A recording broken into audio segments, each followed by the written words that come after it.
Hello students, welcome to my channel Sync Physics with Suraj. I am Suraj, your physics guide through your whole journey of class 11, 12, NEET and IIT JEE examination. So आज के इस video में हम बात करेंगे chapter number 8 electromagnetic waves की।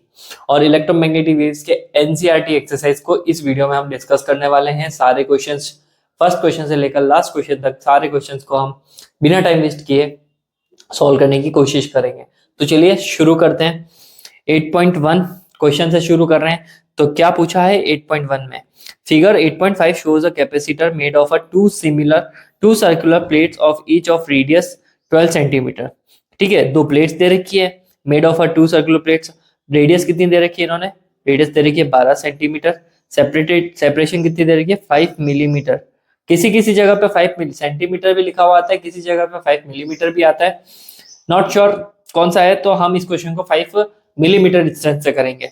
देखो concept वही है, बस डिस्टेंस बदली है मैंने यहाँ पे। तो separated by a 5 millimetre, the capacitor is being charge by an external source not shown in the figure. कोई एक्सटर्नल सोर्स से उसको चार्ज कर रहे हैं जो दिखा नहीं रखा है इस डायग्राम में।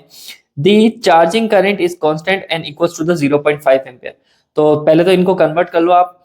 तो देखो रेडियस दे रखी है 12, तो इसको लिख देंगे हम 12 इंटू 10⁻⁻2 मीटर। और डिस्टेंस जो दे रखी है वो 5 मिलीमीटर है, तो 5 मिलीमीटर को लिख लूंगा 5 इंटू 10⁻³ मीटर। और करंट की वैल्यू कितनी दे रही है? 0.15 एम्पियर। तो क्वेश्चन में क्या पूछा पहले पार्ट में? Calculate the capacitance and the rate of change of potential difference between the plates. ठीक है, अब सबसे पहले कैपेसिटेंस निकालना, तो उसका फॉर्मूला क्या होता है हमारे पास में?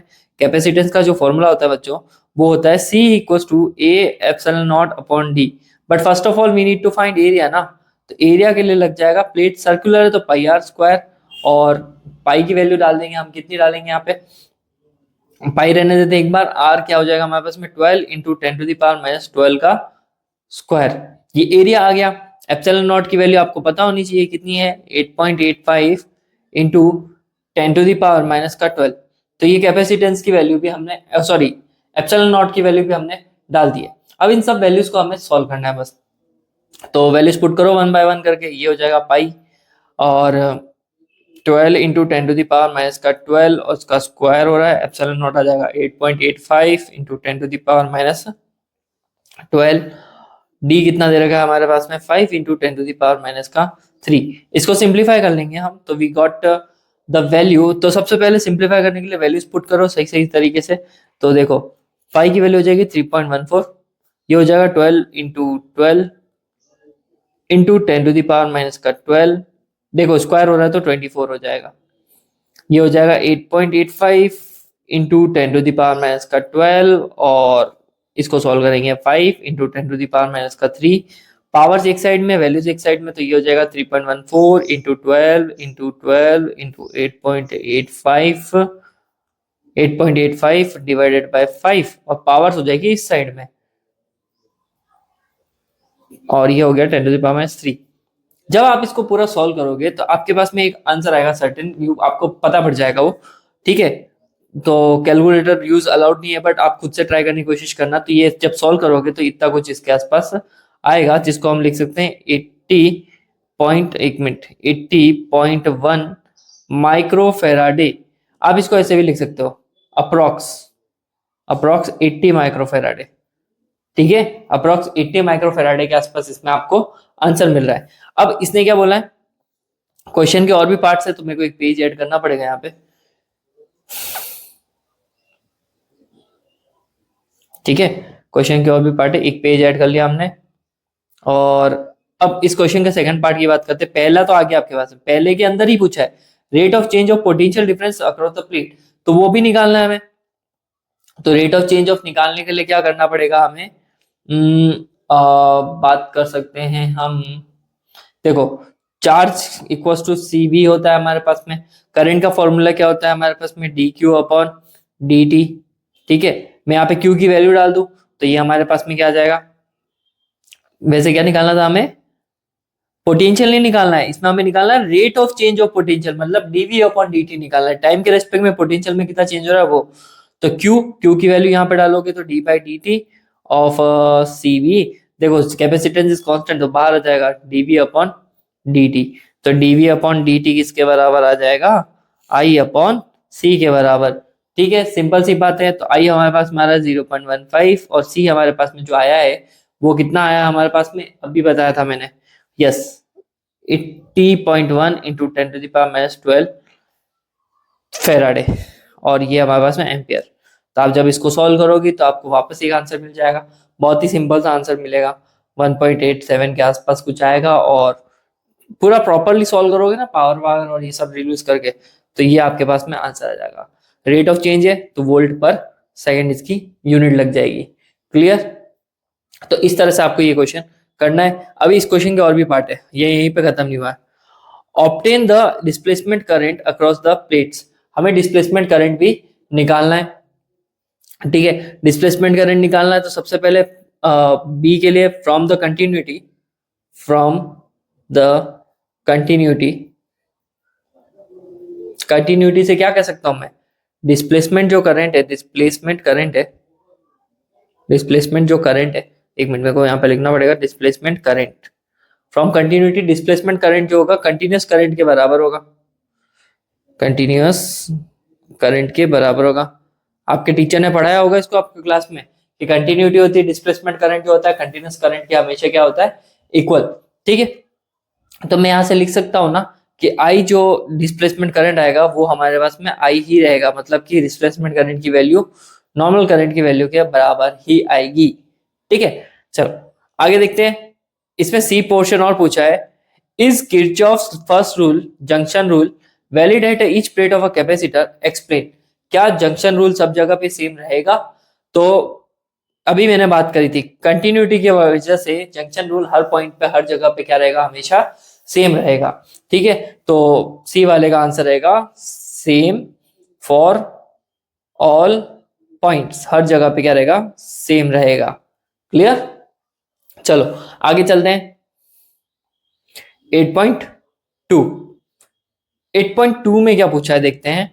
अ पैरेलल प्लेट कैपेसिटर, ये फिगर दिख रहा है आपको इसमें, made of a circular plates each of the radius is this, तो रेडियस दे रखी 6 centimetre, has a capacitance C equals to 100 picofarad, the capacitor is connected to a 230 volt supply, voltage इतनी दे रखी है, with angular frequency of 300 radian per second. तो मतलब इसमें दी हुई इंफॉर्मेशन में एक तो हमारे पास में आ रही है रेडियस कितनी है, 6 सेंटीमीटर है, मैं लिख दूंगा 6 इंटू 10⁻⁻2 मीटर, और सी की वैल्यू दे रखी है हमारे पास में 100 पिको फेराडे, तो ये हो गया 100 इंटू 10⁻⁻12 फेराडे। एंड क्या दे रखा है, वोल्ट की वैल्यू भी दे रखी है 230, और ओमेगा की वैल्यू भी दे रखी है 300 रेडियन पर सेकेंड, यहाँ पे वोल्ट आ जाएगा। ठीक है, तो ये सारी वैल्यूज हमारे को 1 बाय 1 करके दे रखी है। तो अब क्वेश्चन में क्या पूछा है, what is the RMS value of a conduction current, conduction current की वैल्यू कितनी है। तो कंडक्शन करंट की वैल्यू निकालना बहुत ही इजी है। सबसे पहले तो इंपीडेंस निकालेंगे हम, इंपीडेंस इसलिए निकालेंगे क्योंकि हमारे पास में रेजिस्टेंस नहीं दे रखा है, तो इंपीडेंस निकालेंगे, और कैपेसिटेंस दे रखा है तो XC equals to 1 upon omega C, ये आ गया 1, ओमेगा की वैल्यू कितनी है 300, ओमेगा C की वैल्यू कितनी है 100 इंटू 10⁻⁻12। तो ये वैल्यू जब आप रख के सॉल्व करोगे तो आपको एक वैल्यू मिल जाएगी, तो आगे XC। अब हमें करंट चाहिए, current equals to VRMS upon, current equals to VRMS upon XC हो जाएगा। तो VRMS दे रखा है कि नहीं दे रखा, क्वेश्चन में दे रखा है 230, 230 आ जाएगा हमारे पास में यहाँ पे, और XC की वैल्यू आप एज इट इज डाल दो, 300 इंटू 100 इंटू 10⁻⁻12। आप जब इसको सॉल्व करोगे पर्टिकुलर आई की वैल्यू जो आएगी वो आपके पास में आएगी 6.9 इंटू 10⁻⁻6 एम्पियर। ये बहुत सिंपल से तरीके से सॉल्व लगा देगा, मैं बताऊँ, ये नीचे वाली टर्म घूम के ऊपर आ जाएगी, तो आपको करना क्या है, 230 को 300 से मल्टीप्लाई करना है, उसको 100 से मल्टीप्लाई करना है, उसको 10⁻12 से, तो आपका आंसर आ जाएगा बच्चों 10⁻12 एम्पियर। ये आपके पास में इसका आंसर आ गया। आगे क्वेश्चन क्या पूछा है, is the conduction current equals to the displacement current, yes conduction current displacement current के बराबर होगा बाय द कंटिन्यूटी, तो आपके इसका आंसर रख देना yes if oscillating in a time, और क्या कह रहा है, डिस्प्लेसमेंट करंट कंटिन्यूटी प्रॉपर्टी से उस नॉर्मल करंट के हमेशा क्या होगा, बराबर। और सी क्या दे रखा है, determine the amplitude of B, magnetic field की वैल्यू बताओ at a point 3 centimetre from the axis between the plates. Magnetic field की वैल्यू बतानी है अपने को यहाँ पे, जो 3 सेंटीमीटर है एक्सिस से बिटवीन द प्लेट्स, मतलब कि यहाँ कहीं पे, ठीक है। ये जो डायग्राम के बीचों बीच सेंटर में पॉइंट है ना, इस जगह पे अपने को क्या निकालना, मैग्नेटिक फील्ड का वैल्यू निकालनी है ना। एम्पलीट्यूड का मतलब होता है वैल्यू निकालनी है अपने को। तो देखो एक पेज ऐड करके फिर करते हैं, ऐड पेज, ठीक है। तो अब हमें निकालना है एम्पलीट्यूड। तो magnetic field from a circular plate से सेंटर से इतनी डिस्टेंस पे है ना, फॉर्मूला था चैप्टर नंबर 4 के अंदर, उसका यूज कर लेंगे हम। तो सी मैग्नेटिक फील्ड का जो हमारे पास में फॉर्मूला होगा म्यू नॉट अपॉन 4 पाई। डिस्क के केस में अलग होता है, डिस्क के केस में होता है आर अपॉन आर स्क्वायर और आई नॉट। ये अपना जो फॉर्मूला होता है फॉर अ डिस्क, डिस्क से इतनी डिस्टेंस पे वो निकालना है।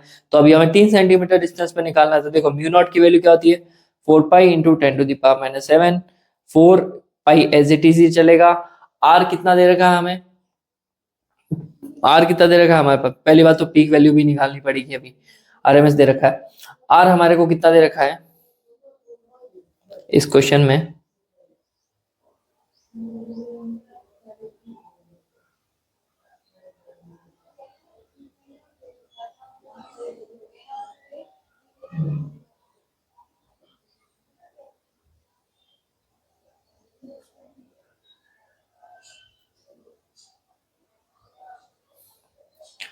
हाँ। तो हमारे को आर क्या दे रखा है, जो यहाँ पे स्मॉल आर होता है वो एक्चुअल में किस पॉइंट से डिस्टेंस है वो है। जैसे कि यहाँ पे हमारे पास में यहाँ से यहाँ तक की डिस्टेंस इन्होंने क्वेश्चन में दी 3 सेंटीमीटर, तो हमें वो आर रखना पड़ेगा।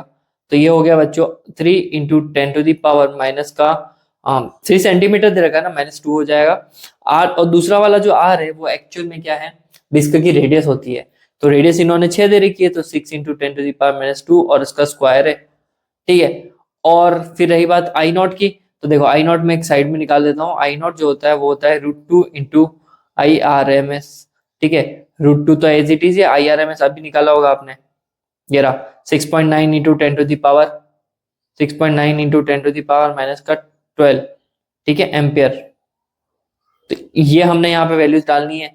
तो ये हो गया हमारे पास में √2 इंटू 6.9 इंटू 10⁻- का 12। तो सिंपल सा है, 4 पाई से 4 पाई कैंसिल आउट हो गया। एंड बाकी रिमेनिंग क्वांटिटीज की वैल्यू डालनी है हमें 3, ये 10⁻- का 2, ये 10⁻⁷ ऊपर बच रहा है, यहाँ पे ये बच रहा है। और √2 6.9 इंटू 10⁻- का 12 और 6 इंटू 6 इंटू 10⁻⁻4। सब वैल्यूज को एक साइड करके सॉल्व करेंगे, मतलब इस तरह से सॉल्व करना है। ये हो गया √2 की वैल्यू होती है 1.414 और 6.9, और ये हो गया 6 इंटू 6 और पावर 6 साइड आ जाएगी, -2 -7 -12 अपॉन 10⁻⁻4। आपको क्या करना है, ये पूरा का पूरा वैल्यू सॉल्व करनी है।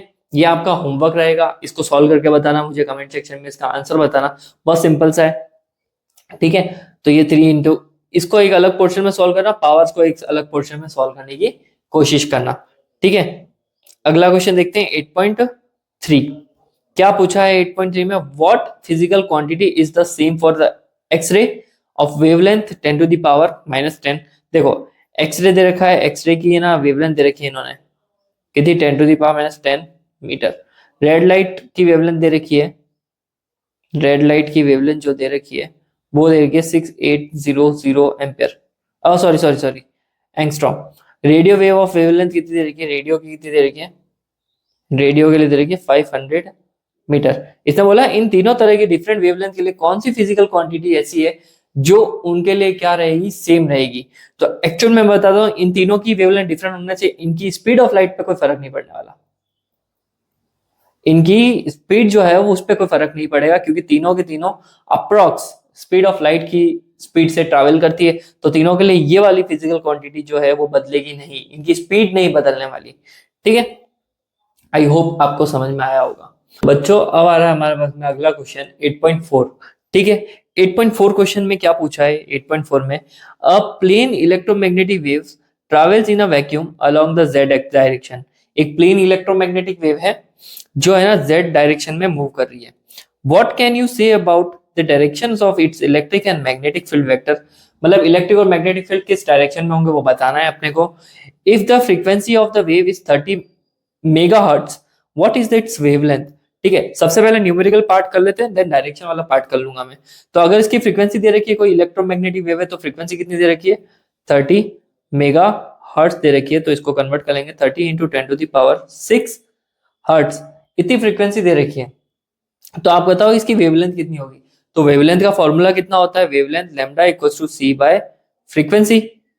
ठीक है, सी बाय फ्रीक्वेंसी, सी कितना होता है हमारे पास में, स्पीड ऑफ लाइट 3 इंटू 10⁸, और वेवलेंथ तो दे ही रखी है यहाँ पे, सॉरी फ्रीक्वेंसी दे ही रखी है यहाँ पे 10⁶ हर्ट्ज। तो इसको आप सॉल्व करो तो बेसिक सा आंसर है 10 के आसपास आ जाएगा हमारे पास में। देखो ये एक सिंपल सा है, 3 से गया ये 10 टाइम्स गया, तो ये 10⁻, तो ये हो गया 10⁸ ऊपर बच गया और 10⁻7 नीचे, तो ये आपके पास में आ गया 10⁻1 मतलब कि मीटर। तो वेवलेंथ कितनी आ रही है आपके पास में ये। अब इस क्वेश्चन में ये पूछा है कि एक plane electromagnetic wave travel in a vacuum z direction में कर रही है, तो इसका इलेक्ट्रिक और मैग्नेटिक फील्ड किधर होगा। तो ऑब्वियस सी बात है ना, आपने डायग्राम बना के देखे होंगे इलेक्ट्रोमैग्नेटिक वेव के, ये कुछ ऐसा होता है, ये x हो गया, ये y हो गया, ये z हो गया। तो अगर वेव इधर ट्रैवल कर रही है, ठीक है, तो ऑब्वियस सी बात है इसका जो फील्ड होगा, एक तो होगा y एक्सिस में और एक फील्ड जो होगा वो x एक्सिस में, x एक्सिस में। तो कह सकते हैं कि एक्स वाई के अंदर, एक्स वाई प्लेन के अंदर इसका इलेक्ट्रिक फील्ड होगा और मैग्नेटिक फील्ड भी इसी में होगा। ठीक है, अगर ये एक्स में कर रही होती तो वाई जेड में होता, और ये वाई में कर रही होती तो जेड एक्स में होता। मतलब कि अगर ट्रैवलिंग का एक डायरेक्शन बता दे तो बचे कुछ डायरेक्शन इलेक्ट्रिक और मैग्नेटिक फील्ड को रिप्रेजेंट करेंगे।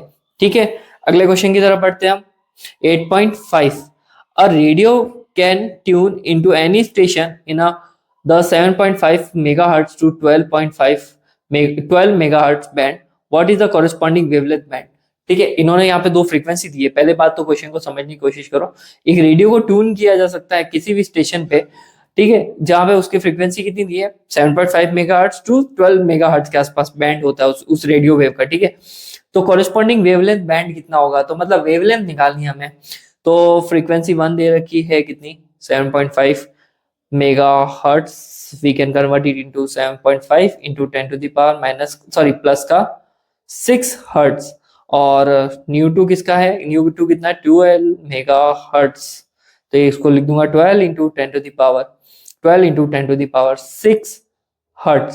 तो दोनों की वेवलेंथ निकालनी, तो wavelength λ1 equal to C by न्यू1, तो ये हो जाएगा हमारे पास में 3 इंटू 10⁸, और फ्रीक्वेंसी दे रखी है 7.5 इंटू 10⁻6। इसको सॉल्व करना है, और दूसरा वाला दे रखा है λ2 c बाय न्यू2, ये हो गया 3 इंटू 10⁸ अपॉन 7, 12 इंटू 10⁻6। ठीक है, तो अब हमें क्या करना है, 1 बाय 1 करके इनकी वैल्यूज निकालनी है, जो मुझे पता है मैंने ऑलरेडी निकाल रखी है यहाँ पे 40 मीटर और ये 25 मीटर के आसपास आ रही है। तो इनका वेवलेंथ बैंड जो है, रेंज जो है, रेंज कहाँ से कहाँ तक वेरी कर रही है, 40 टू 25 मीटर के आसपास वेरी कर रही है। क्लियर है, चलो अगले क्वेश्चन की तरफ बढ़ते हैं। 8.6 क्या पूछा है 8.6 में, a charge particle oscillate about the mean equilibrium position with the frequency of this. एक चार्ज पार्टिकल है जो इतनी स्पीड से 10⁹ हर्ट्ज की फ्रीक्वेंसी से, स्पीड नहीं फ्रीक्वेंसी से ऑसिलेट कर रहा है। तो फ्रीक्वेंसी कितनी दी है इसकी, 10⁹ हर्ट्ज दी है। What is the frequency of the electromagnetic wave produced by the oscillator. What is the frequency of electromagnetic wave, उस इलेक्ट्रोमैग्नेटिक वेव की क्या फ्रीक्वेंसी होगी जो एक ऑसिलेटर प्रोड्यूस कर रहा है। तो बच्चों वो सेम ही रहेगी, वो क्या रहेगी, सेम रहेगी, मतलब उसकी फ्रीक्वेंसी भी इतनी ही रहेगी। ऐसा क्यों, एक्चुअल में ऑसिलेटर ही तो उस पार्टिकल को ऑसिलेट करवा रहा है ना। तो ऑसिलेटर जिस फ्रीक्वेंसी से ऑसिलेट करवा रहा है पार्टिकल को, तो पार्टिकल भी तो उसी फ्रीक्वेंसी से ऑसिलेट हो रहा है। तो दोनों की फ्रीक्वेंसी क्या रहेगी, सेम। ठीक है, तो दोनों ही इलेक्ट्रोमैग्नेटिक वेव हो गया, पार्टिकल ऑसिलेशन हो गया, उन दोनों की फ्रीक्वेंसी सेम रहेगी। और एक बात समझ लो, ऑसिलेटिंग पार्टिकल ही रीजन होता है किसी भी इलेक्ट्रोमैग्नेटिक वेव के प्रोडक्शन का। ठीक है, बात याद रखना। चलो 8.6 हो गया हमारा, अब बात करते हैं हम 8.7 की। The amplitude of the magnetic field part of a harmonic electromagnetic wave in a vacuum is a B naught equals to 5 110 nano Tesla, मतलब एक मैग्नेटिक फील्ड दे रखा है 5110 नैनो टेस्ला। मैं इसको लिख सकता हूँ 5110 इंटू 10⁻⁻9 टेस्ला। इन्होंने बोला है मैग्नेटिक फील्ड का पार्ट दे रखा है। What is the amplitude of electric field part of the wave.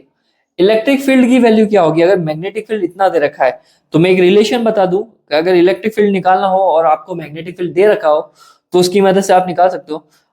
E not upon B not equal to C. तो ई नॉट निकालना है तो C multiply by B not कर लो। तो सी आता है हमारे पास में 3 इंटू 10⁸। बी नॉट की वैल्यू 5110 इंटू 10⁻⁻9। आप इसको सॉल्व करोगे तो आपके पास आंसर आ जाएगा, सिंपल सा है। देखो यहाँ पे करना बहुत इजी है, 3 इंटू 5110 और ये 10⁻⁻1। तो ये हो गया हमारे पास में -1 और ये तो कह सकते हो आप कि 3 इंटू 51 ही करना है हमें। 153 के आसपास हमारे पास में न्यूटन पर कूलम ये इलेक्ट्रिक फील्ड की क्या आ रही है, वैल्यू आ रही है। ठीक है, तो ये 8.7 कुछ इस तरह से करना था कि बी नॉट दे रखा है, ई नॉट नहीं पता, तो आप इस फॉर्मूले का यूज कर सकते हो। चलो 8.8 की तरफ बढ़ते हैं। 8.8 क्वेश्चन में क्या बोला, suppose that the electric field amplitude of an electromagnetic wave. किसी इलेक्ट्रिक फील्ड एम्पलीट्यूड दे रखा है इलेक्ट्रोमैग्नेटिक वेव का, मैं लिख देता हूं कि इलेक्ट्रिक फील्ड इतना दिया है। दैट इज फ्रीक्वेंसी इतनी दी है मेगा हर्ट्ज। मैं इसको लिख सकता हूँ 50 इंटू 10⁻6 हर्ट्ज। डिटरमाइन द, हमें निकालना है कितनी चीजें निकालनी है भैया, हमें निकालना है बी नॉट ओमेगा के लेमडा और साथ में हमें एक्सप्रेशन निकालने for E naught and B naught. बहुत सिंपल सा है, देखो एक एक करके सॉल्व करते हैं। सबसे पहले ए, हमें बी नॉट निकालना है क्वेश्चन मार्क, तो हमें ई नॉट तो दे ही रखा है ना 120। अभी बताया था मैंने सी का फॉर्मूला क्या होता है, ई नॉट अपॉन बी नॉट। तो ई नॉट दे रखा है तो हम क्या करेंगे, B not equal to E not upon C. सीधी सी बात है, 120 divided by 3 into 10⁸।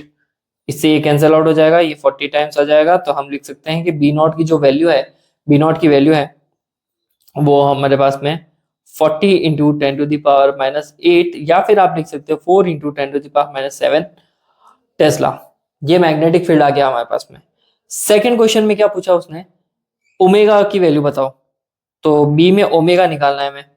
Omega, omega क्या है हमारे पास में 2 पाई न्यू। तो ये हो गया 2 पाई की वैल्यू कितनी है, पाई की वैल्यू डालो 3.14। फ्रीक्वेंसी कितनी दी है इन्होंने क्वेश्चन में, 50 मेगाहर्ट्ज। तो मैं इसको लिख सकता हूँ 50 इंटू 10⁻6।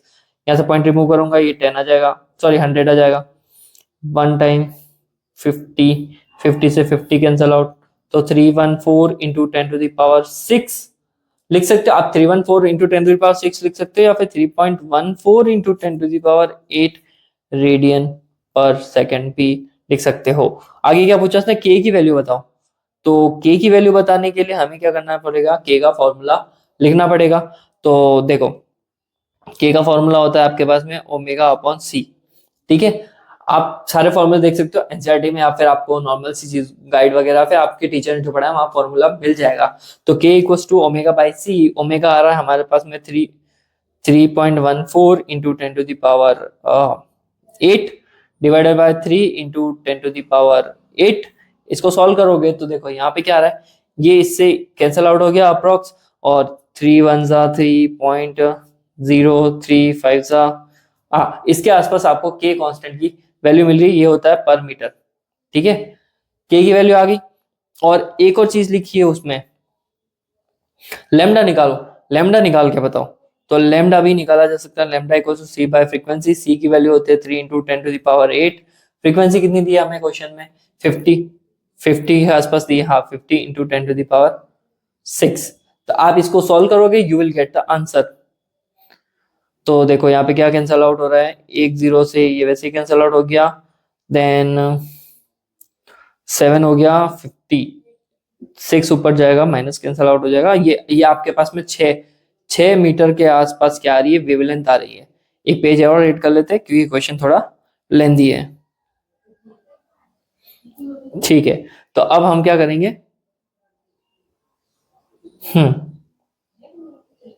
तो 6 मीटर वेवलेंथ आ गई। अब इस क्वेश्चन के लास्ट में क्या पूछा है, find the expression for E and B, electric field और मैग्नेटिक फील्ड के हमें एक्सप्रेशन निकालने हैं। तो देखो इलेक्ट्रिक फील्ड के एक्सप्रेशन का फॉर्मूला था E equal to E naught sine के एक्स माइनस ओमेगा टी। ठीक है, ये होता है हमारे पास में, किसी भी डायरेक्शन में हो सकता है, जे के ले लेता हूं मैं। और मैग्नेटिक तो वैल्यूज डाल दो, ई नॉट की वैल्यू कितनी है 120, साइन के की वैल्यू कितनी है ये हमारे पास में 1.05 एक्स माइनस ओमेगा कितना है हमारे पास में, ओमेगा कहाँ गया, ओमेगा 3 इंटू 10 पूरा डालना पड़ेगा आपको, 3.14 इंटू 10 8 टी और ये जे कैप। अब हमें मैग्नेटिक फील्ड भी निकालना है, तो मैग्नेटिक फील्ड का फॉर्मूला था बी नॉट साइन के एक्स माइनस ओमेगा टी के कैप। ठीक है, ये हमारे पास में होगा। और अब एक एक करके इनकी वैल्यूज पुट करनी है हमें। तो बी नॉट कितना आया था 4 इंटू 10 7 साइन के की वैल्यू कितनी है हमारे पास में, के है हमारे पास में 1.05 एक्स माइनस ओमेगा वही आ जाएगा वापस, और ये टी आ गया हमारे पास में, और ये के कैप आ गया। लो आपके मैग्नेटिक इलेक्ट्रिक फील्ड और मैग्नेटिक फील्ड का एक्सप्रेशन, वेवलेंथ, के नंबर और ओमेगा और ये बी नॉट की वैल्यू सारे एक ही क्वेश्चन में आ गए। क्लियर है? चलो अब अगले क्वेश्चन की तरफ पढ़ते हैं। तो बच्चों अब हमारे पास में आ रहा है क्वेश्चन नंबर 9। ठीक है, 8.9। ठीक, इस क्वेश्चन में क्या पूछा है कि the terminology of a different parts of electromagnetic wave spectrum is given in the next text. ठीक है, टर्मिनोलॉजी इन सब की दे रखी है, क्या क्या कौन सी वेव है, वेवलेंथ क्या है, वो सब। ठीक है, use the formula E equals to h nu and obtain the photon energy in the units of EV। ठीक है, हमें फोटोन एनर्जी निकालनी है। देखो इस क्वेश्चन को ढंग से समझने की कोशिश करना एक बार। जो हम इस क्वेश्चन में बोला है कि terminology of different parts of electromagnetic wave in a given text. ठीक है, वो टेक्स्ट में दे रखी है अलग अलग इलेक्ट्रोमैग्नेटिक वेव अलग अलग तरीके से जो भी है। यूज द फॉर्मूला, तो ये फॉर्मूला यूज करना है हमें, E equals to h nu for energy of a quantum radiation photon, obtain the photon energy in the units of EV। Energy हमें किस में चाहिए, EV में ही चाहिए। For the different parts of the electromagnetic spectrum, अलग अलग parts में, वो रेडियो वेव हो गई, गामा वेव हो गई, सभी तरह की हो गई, इन सब की अलग अलग डिफरेंट फोटोन एनर्जी निकालनी है, EV के अंदर निकालनी है। ठीक है, in what way are the different scales of photon energies that you can obtain related to the sources of electromagnetic radiation। ये बताना चाहता है कि किस तरह से कितनी कितनी different kinds of electromagnetic radiation होगी, उनकी कितनी कितनी एनर्जी होगी, उन सबको ईवी में निकालना है। मैं आपको यहाँ पर एक वेव के लिए निकाल के बता देता हूँ, और जिसकी वेवलेंथ एक अप्रोक्स मान के चल रहे हैं हम, और फिर हमें क्या करना है, उसको सॉल्व करना है। ठीक है, तो सबसे पहले मैं ले लेता हूँ एनर्जी का फॉर्मूला, और मैं है ना यहाँ पे लैम्डा को लूंगा 1 मीटर के आसपास जो भी वेवलेंथ वाली रहेगी, मैंने ये ले लिया। ठीक है, तो E का फॉर्मूला हो जाएगा h न्यू, h न्यू का फॉर्मूला था C बाय लैम्डा, h का फॉर्मूला, h की जो वैल्यू होगी 6.63 इंटू 10 टू द पावर -34, और फ्रीक्वेंसी उस वेवलेंथ की फ्रीक्वेंसी पता नहीं है, तो एक काम, अच्छा ये तो हमने कन्वर्ट कर दिया, तो ये आ जाएगा 3 इंटू 10 टू द पावर 8, और वेवलेंथ हमने कितनी ली 1, तो उसकी एनर्जी कुछ जो है आपके पास में 12.43, ये एक मानी हुई है, ऐसे एक रैंडम आंसर है। ठीक है, तो 10 टू द पावर -7 EV, और ये आपके पास में जो आंसर आएगा EV में आएगा, और आप इसको ऐसे भी लिख सकते हो 1.24 into 10 to the power -6 EV के आसपास आपका इसका आंसर आएगा। ठीक है, तो ये जो तुम सॉल्व करोगे, इसको जब जूल में आंसर आएगा तो डिवाइड बाय 1.6 करोगे, then it will convert it into EV। EV में कन्वर्ट करना सबसे इजी आंसर निकालना है। देखो आप 6.63 को 3 से मल्टीप्लाई करोगे, और जब आंसर आएगा उसमें 1.6 इंटू 10 टू द पावर -19 का अगर डिवाइड मारते हो किसी भी चीज में, जो एनर्जी का आंसर आ रहा है उसमें 1.6 इंटू 10 टू द पावर -19 का डिवाइड मारोगे, तो वो कन्वर्ट हो जाएगी EV में। तो मैंने यहाँ पे इसको ऑलरेडी कन्वर्ट कर दिया, क्योंकि ये जब सॉल्व करूंगा तो मेरे को एक सर्टेन आंसर मिलेगा, उसमें डिवाइड मारेंगे 1.6 इंटू 10 टू द पावर -19 का, और जब उसमें डिवाइड मारेंगे तो ये जो आंसर आएगा EV में आएगा, और ये मैंने यहाँ पे निकाल के दे दिया। अब तुम्हें डिफरेंट वेवलेंथ के लिए निकालना है।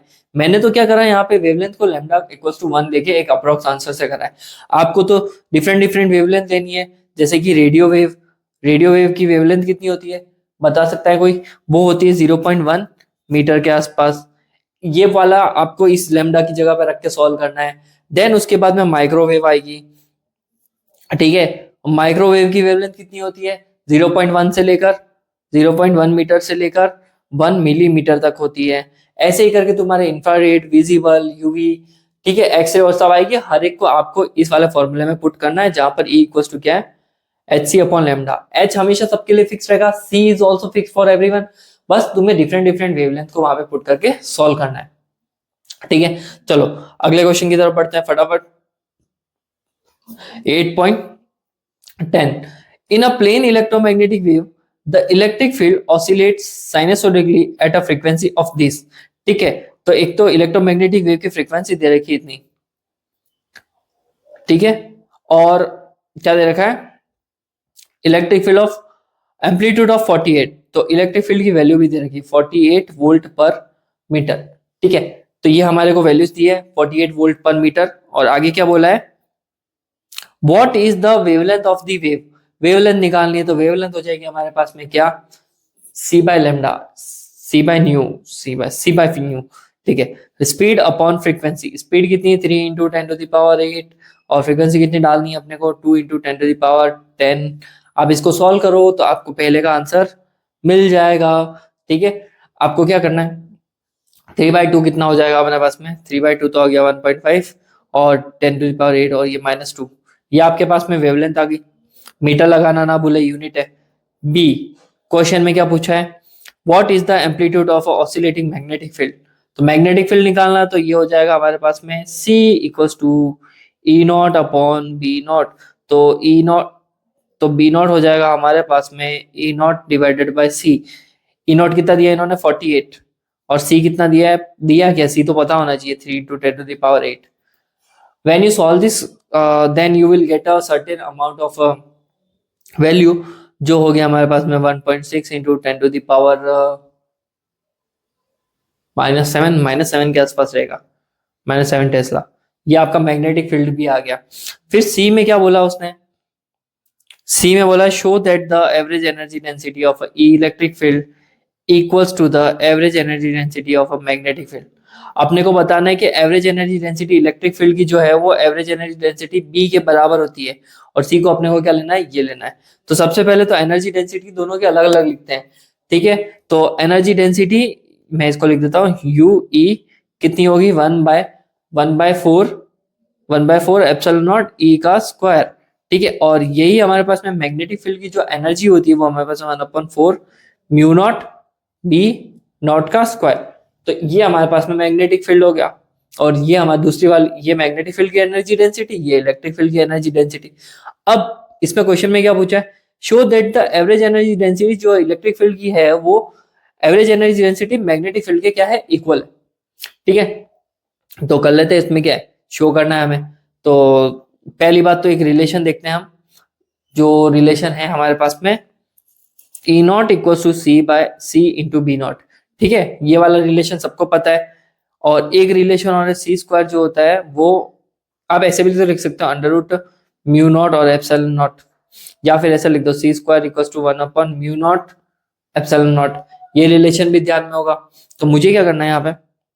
सबसे पहले इलेक्ट्रिक फील्ड का डेंसिटी का फॉर्मूला लिखता हूँ, U E equals to 1/4 epsilon naught E square, ठीक है। ई स्क्वायर ई नॉट का स्क्वायर। अब मैं ये वैल्यू को कहाँ डालूंगा? इसकी जगह पे डालूंगा, तो ये हो गया 1/4 एप्सिलॉन नॉट, और इसकी जगह पे आ जाएगा, बड़ा ब्रैकेट ले लेते हैं, सी बी नॉट, ठीक है। इसको यहाँ पे डाल दिया हमने। अब इसको ओपन करते हैं, 1/4 एप्सिलॉन नॉट और सी स्क्वायर बी नॉट का स्क्वायर, ठीक है। तो अब वैल्यू डालते हैं सी नॉट की, सॉरी सी के स्क्वायर की। तो 1/4 epsilon not 1 mu not epsilon not B not का स्क्वायर। तो एप्सिलॉन नॉट से epsilon not cancel out, 1/4 mu not B not का square which is equal to U E which is equal to U B. Actual में दोनों की energy density फिर बराबर आ गई। कर दिया प्रूव। तो आपको भी इस तरह से इसमें प्रूव करना था।